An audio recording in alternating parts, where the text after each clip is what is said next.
Salut, bienvenue pour cette nouvelle formation où je vais t'apprendre comment réussir l'élevage de lapins. Je me nomme Ibrahim Bello de Réussir son élevage. Si tu es nouveau par ici, je t'invite à t'abonner et d'activer la cloche des notifications pour être sûr de ne pas manquer les prochaines formations. Pour avoir plus d'informations sur la notion d'élevage et comment améliorer ta productivité, je t'invite d'aller regarder mes précédentes formations dont les liens se trouvent dans la description. Alors, comment réussir l'élevage de lapins? Je t'invite de rester jusqu'à la fin de cette formation pour avoir le secret de la réussite en élevage. Notons pour commencer que le lapin est un animal d'élevage facile et qui s'adapte facilement dans un milieu.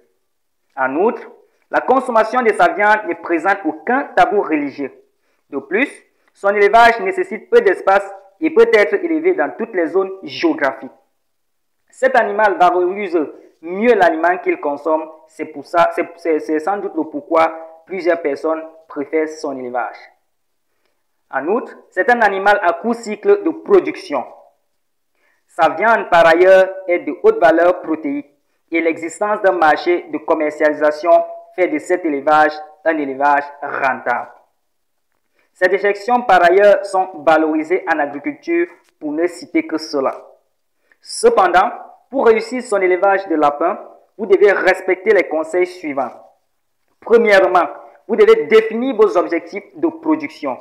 Si votre objectif de production, c'est de produire de la viande de consommation directe, alors vous devez élever les races à poids moyen telles que le néo-zélandais et le californien.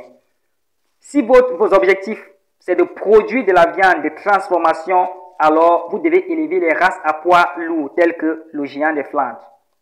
Si votre objectif, c'est de produire de la fourrure, alors vous devez élever les races à poids moyen telles que l'angora. Si votre objectif, c'est d'avoir un animal sportif pour des compétitions, alors vous devez élever les races à faible poids telles que le petit russe. Si votre objectif de production, c'est l'agrément, alors vous devez élever les races à faible poids telles que le noir feu. Si votre objectif de production, c'est d'avoir un lapin de laboratoire, alors vous devez élever les races à faible poids telles que le hollandais. Ainsi, pour atteindre ces objectifs, la maîtrise des techniques de production reste une condition sine qua non. Je t'invite donc de rester jusqu'à la fin de cette formation pour avoir tout le secret de la réussite en élevage. Le premier conseil à respecter concerne le logement.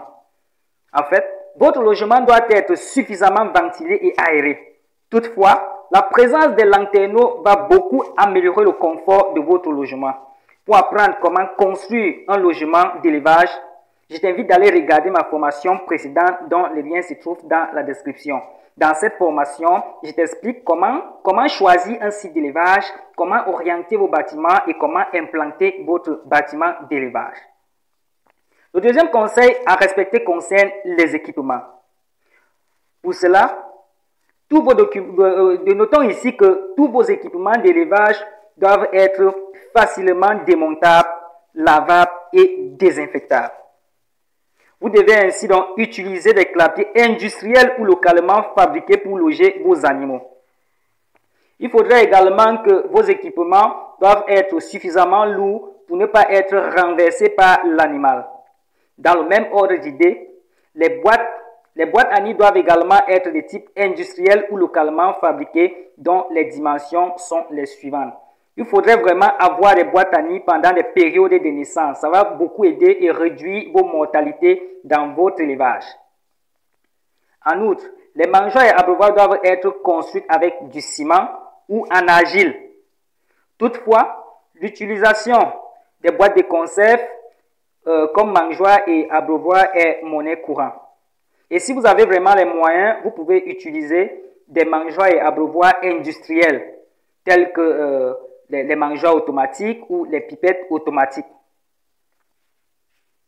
Le troisième conseil concerne l'alimentation. Vous devez avoir un aliment en quantité et de qualité équilibrée, ceci en respectant les besoins nutritionnels de vos animaux. Pour cela, je t'invite d'aller regarder ma formation précédente sur comment fabriquer un aliment idéal, équilibré et à faible coût. Tu trouveras en description de cette vidéo le lien d'accès de cette formation-là. Ensuite, vous devez respecter les règles d'hygiène et les normes d'élevage pour prévenir les maladies. Parce qu'un animal malade n'exprime pas pleinement son potentiel productif. Par conséquent, vous aurez une baisse de la production. Ainsi, vous devez donc avoir un programme de prophylaxie adéquat et vous devez respecter votre programme de prophylaxie. Et si vous n'avez pas encore un programme de prophylaxie, j'insiste là-dessus, vous devez contacter les experts du domaine pour avoir un programme de prophylaxie adapté à la production des lapins. Par ailleurs, l'élaboration des fiches d'évaluation des performances de vos animaux ainsi que les fiches des différentes activités que vous allez exécuter pendant votre élevage va beaucoup vous aider à améliorer votre productivité. Cependant, au vu de ce qui précède, il ressort que la maîtrise des techniques de production permet non seulement d'améliorer, mais aussi de rentabiliser votre élevage. Ainsi, je t'invite donc de respecter ces conseils-là pour améliorer ta marge bénéficiaire. Voilà, c'était donc tout pour cette formation.